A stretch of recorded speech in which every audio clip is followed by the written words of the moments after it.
মেয়াদ 4 বছর হবে, প্রেসিডেন্টের মেয়াদ 4 বছর হবে। আমরা বলেছি যে এটা ঠিক হবে না, সংসদের মেয়াদ 5 বছর থাকবে এবং প্রেসিডেন্টের বয়সও মেয়াদও 5 বছর থাকবে।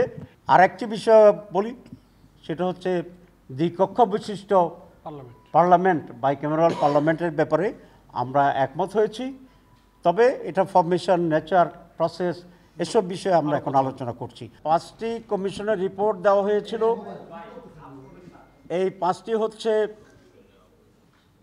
আমাদের কনস্টিটিউশন অ্যামেন্ডমেন্ট, সংবিধান সংশোধনী, এরপরে জনপ্রশাসন সংশোধনী, বিচার ব্যবস্থার উপরে রিফর্মসের প্রস্তাবনা, দুর্নীতি কমিশনের ব্যাপারে রিফর্মস প্রস্তাবনা এবং ইলেকশন সিস্টেমের উপরে কমিশনের রিফর্মসের প্রস্তাবনা ছিল। আমরা শুরু করেছি সংবিধান সংশোধনীর প্রস্তাবের উপরে আলোচনা অত্যন্ত ফ্রুটফুল হচ্ছে বলে আমরা মনে করছি।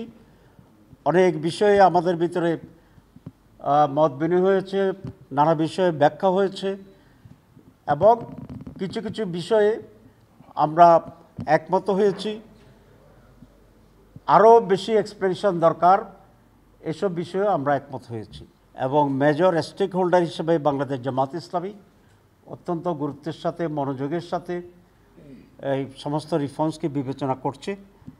আমরা মনে করি যেটা দেশ এবং জাতির জন্য কল্যাণকর, আমরা সে ব্যাপারেই আমরা মত দিচ্ছি, ঐক্যমত্য হচ্ছি। এখানে ব্যক্তি বা দল আমাদের কাছে গুরুত্ব নয়। বাংলাদেশের মানুষ, বাংলাদেশের ভবিষ্যৎ এবং সমৃদ্ধ শান্তিময় বাংলাদেশ, এটাই আমাদের লক্ষ্য। তো আমি